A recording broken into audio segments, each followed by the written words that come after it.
and welcome to our interview series of our History International Film Festival Austria. I'm very happy to have the director of the film, Tane Voivodata, with me. Let's give it a start. If you would be so kind to introduce yourself and tell us a little bit about your film and why you decided to make this film. So my name is Ivan Uzunov, and I'm director of the documentary Tane Voivodata. I decided to make it because it's about the Bulgarian revolutionary, and his name was during communism regime here in Bulgaria. His name was pretty much scratched off history for political reasons. A lot of other people share the same fate as him historically, and I decided to make a documentary about it, and it is my first full-length documentary. So before that I worked on shorter stuff like 20-ish minutes long, and this is almost 100 minutes length. And that's pretty much the main reason. I've studied history at the university, so I'm sort of a history buff, and decided just to go with it, like, to give it a try, to say. Have you shown it to Bulgarian audience already? And if yes, how was the reaction to your film? Yeah, it's been shown to Bulgarian audiences, and the reaction is pretty positive. There was, of course, some negative reactions, and it was mainly from political people that were from certain political party that's, let's say, communist. So those were the negative reactions, but they weren't as many, like, compared to the positive reactions. So in general, it was received pretty well here in Bulgaria, pretty well. Yeah, very interesting. Is there a specific reason why you chose to portray this person? Is there any personal connection why it was interesting for you? Well, there's like first, his story is extremely interesting because he spent a quarter of a century being a revolutionary, and he survived. He had a lot of skill. He was military, pretty much. He studied he was corporal. I'm not sure, like, let's say he was corporal. And of course he had some luck surviving this, because there's no statistic, but probably 95% of his friends, they died in battle, they were killed, something happened, but they were just backstabbed. So his life is extremely interesting. And after he ended his revolutionary career, he became a very well-known name in the region where he lived, and he did a lot of charity, and that was extremely interesting. And I don't know if anyone of the other revolutionaries doing the same thing as him. Also, pretty lucky, he liked to take photographs of himself. So I knew there were a lot of photographs starting from maybe 1900 until the end of his life. So I managed to track down 65 photographs, I think. And also there is video footage of him from 1912. So during the Balkan Wars here in 1912, he participated. And the Bulgarian director, he created the first documentary. It's a silent film with just short commentary, so we're showing this, and then it's the footage. It's the first Bulgarian documentary. Some think it's the first Bulgarian movie ever. There is some debate about that. So there was that footage, and there was also footage from 1943, I think. So this also played some role, because I know there is I can show him in a movie. Like, for instance, there is another revolutionary, and there is only one known photo of him. And a lot of the revolutionaries, they did not like to take photos because it's conspiracy work, pretty much, and you're not supposed to make your face known. So this also played some partial role of why I chose him. But it's several reasons, and those I guess are the two main reasons. Yeah, thank you. Yeah, and obviously, if you watch the film, you see that you already mentioned this as well. There is a lot of archive material included. How long was the process for you to evaluate this material? How did you start to work on this? So I did photo restoration for pretty much all the photos. It's almost, I think it's nearly 300 photographs.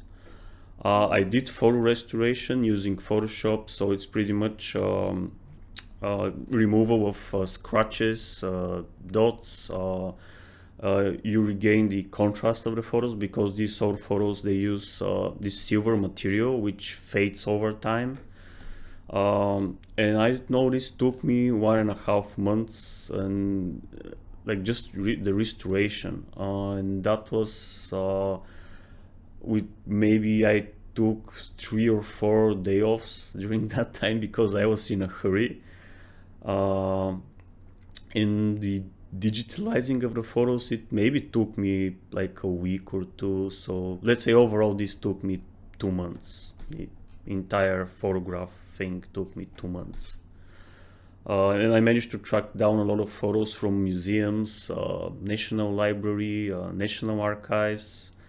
There were some hiccups because they did not allow me to, like if they've already digitalized a photograph, they would not allow me to rescan it with higher resolutions. Like I know for a couple of photos I had to use AI just to upscale it to look better. It was just for a couple of photos, I guess.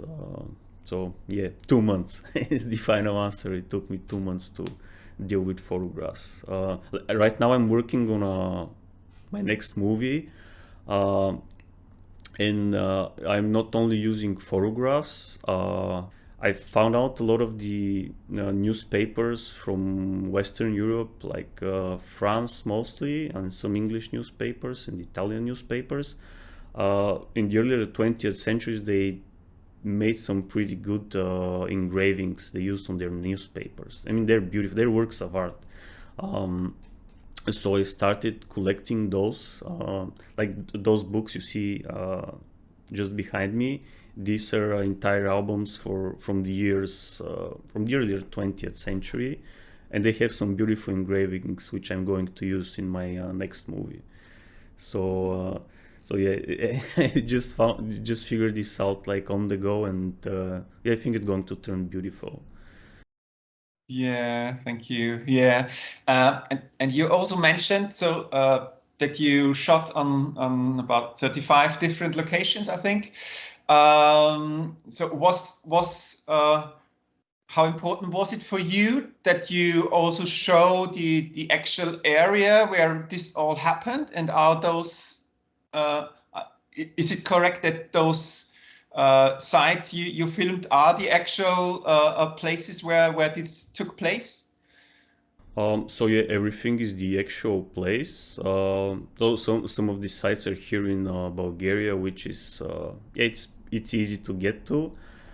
Some are in other countries, and they took some time. So every location is like the correct location.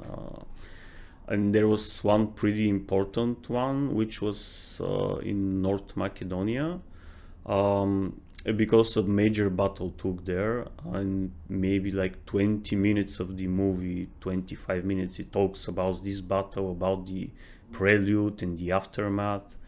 So we definitely had to go there. We spent 2 days walking in the mountains with camera equipment and with a drone. And the rest of the locations, they're just some of them just shown like briefly with a drone because they're just mentioned, but I want to show like the actual thing.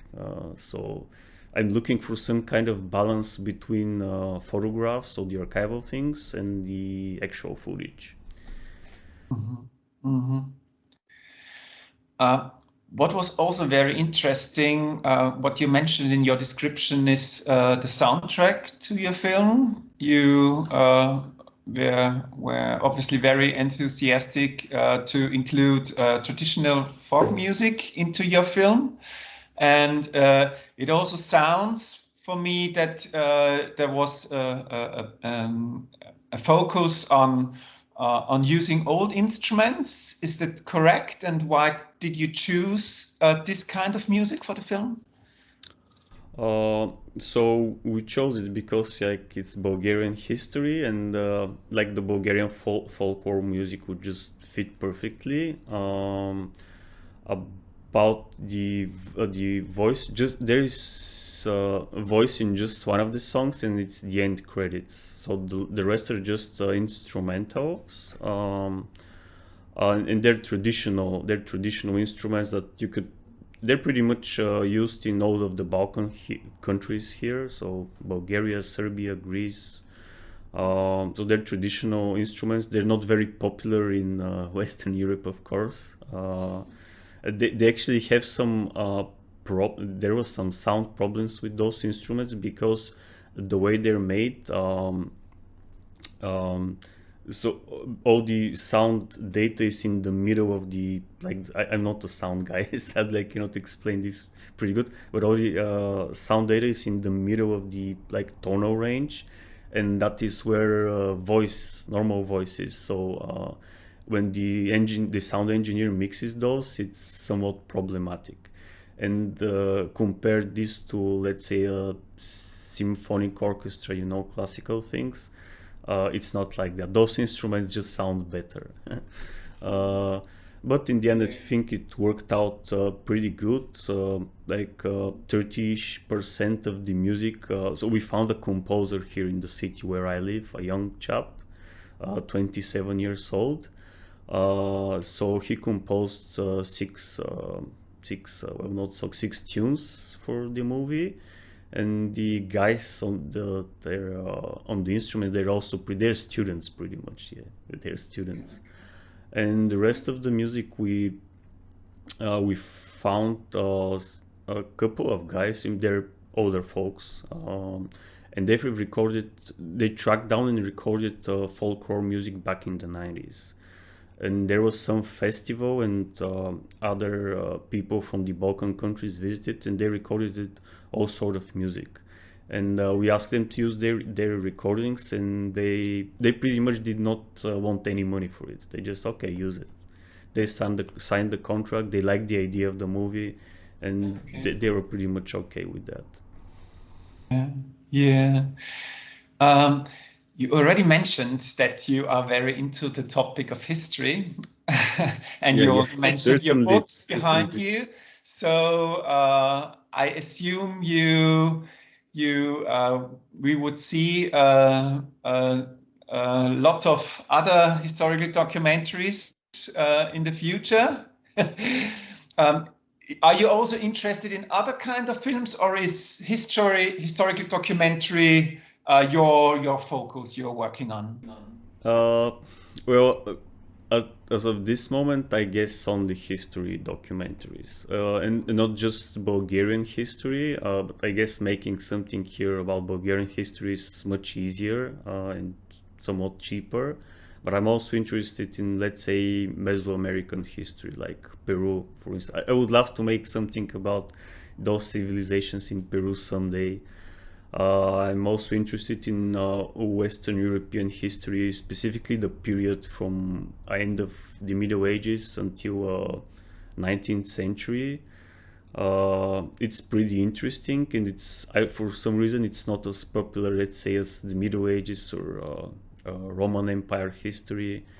It's somewhat neglected, but it's extremely interesting and dramatic. So yeah. History documentaries at this point. Yeah. It's brilliant to have a documentary from Bulgaria in our festival, because it gives us a good range. And as you mentioned, there are some topics which are more common and others not in that way. So it's very nice to hear history from your country and all the involvements, what happened at this time. So I'd like to thank you very much for joining us and giving us all these details. And the film will then be seen, will be available on our festival. And yeah, I wish you all the best for your future projects as well, and also for this film that this film will participate in lots of festivals. Thank you very much. So thank you very much for this opportunity, and gladly we'll talk about other movies in the future. So yeah, thank you. Bye bye. Bye.